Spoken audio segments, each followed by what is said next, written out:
Pour ce matin, le sujet qui nous a été proposé est intitulé « La Pentecôte, symbole de l'unité de l'Église ». Et cette Pentecôte, cet Saint-Esprit, surtout, il se manifeste, l'unité de l'Église se manifeste au travers l'amour. L'amour que nous appelons autrement la charité. Je disais ceci. Pentecôte, symbole de l'unité de l'Église. L'unité de l'Église.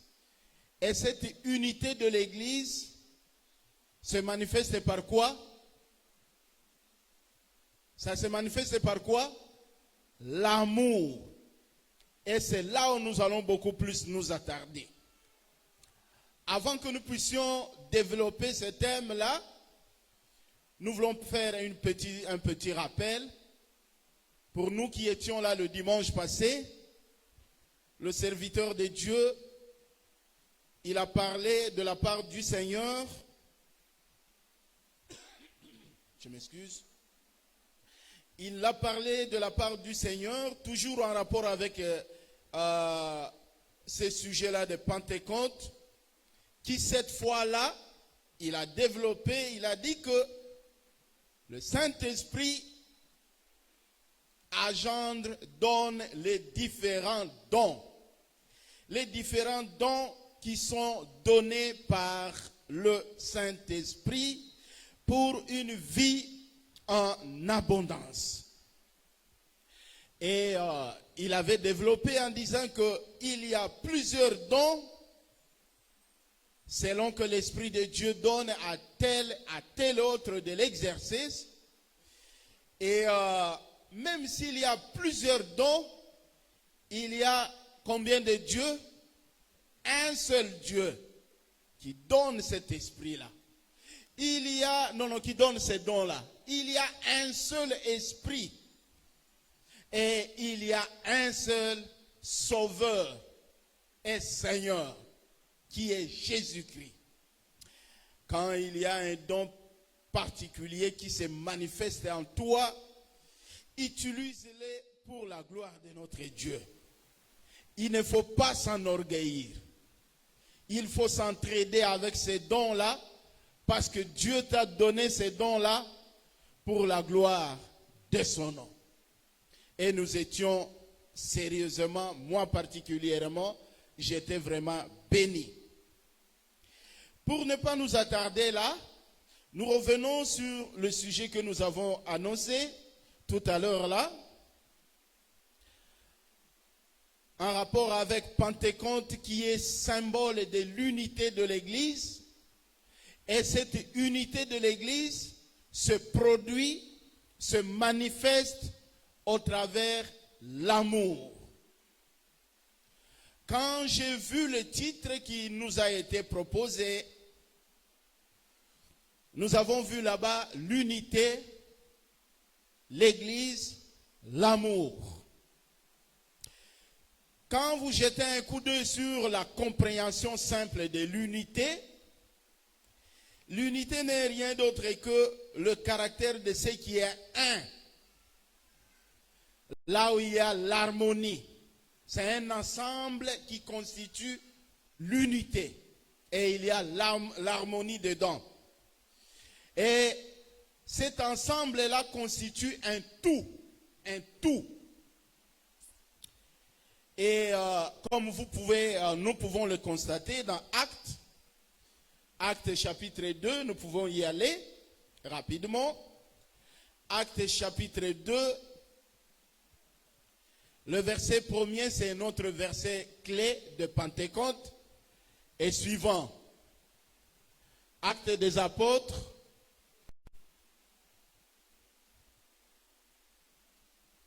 Actes des apôtres, le technicien est en train de se battre.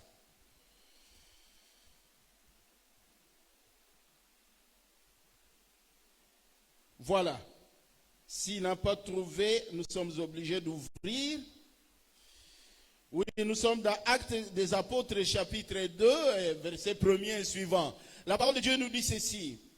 Le jour de Pentecôte, ils étaient tous ensemble dans le même lieu. Et tout à coup, il vint du ciel un bruit comme celui d'un vent impétueux. 3.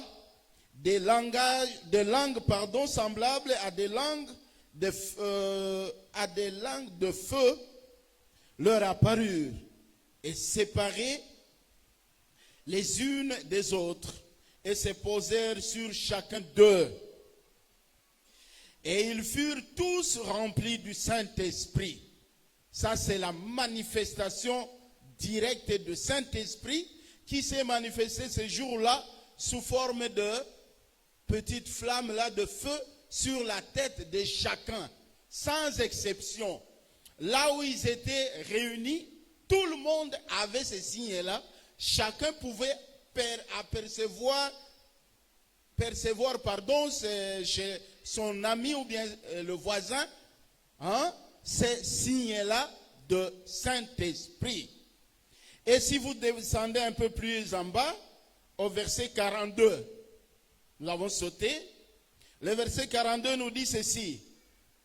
Pendant qu'ils étaient ensemble, ils persévéraient dans l'enseignement des apôtres, dans la communion fraternelle, dans la fraction des pains.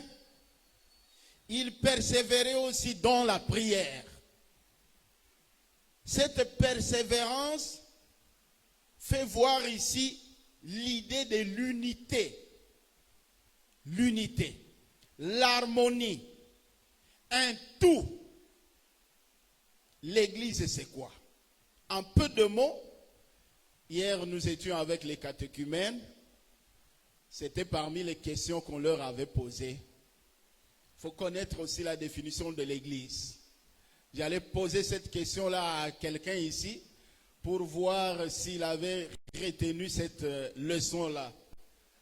Mais en peu de mots, sans entrer dans les détails, ce qui a attiré mon attention, l'église, on peut comprendre ces termes-là de plusieurs façons, mais c'est l'ensemble de ceux-là qui sont appelés par Jésus-Christ. Ceux-là qui ont donné leur vie à Jésus-Christ, ils sont appelés Église. C'est ainsi que vous allez trouver que cette Église-là prend une dimension universelle. Ça ne tient pas compte de langue de quelqu'un, des tribus ou bien des races de quelqu'un. Tout le monde, sans exception, qui reçoit Jésus dans sa vie comme Sauveur et Seigneur est appelé. L'ensemble de ces gens-là sont appelés quoi? Église. Aussi, le corps humain, Paul était en train de dire ça aux Corinthiens. Il a dit, ne savez-vous pas que votre corps, c'est le temple du Seigneur, là où habite l'église, la place de l'Esprit Saint. Donc, le corps humain même d'un chrétien est appelé l'église, là où habite le Saint-Esprit.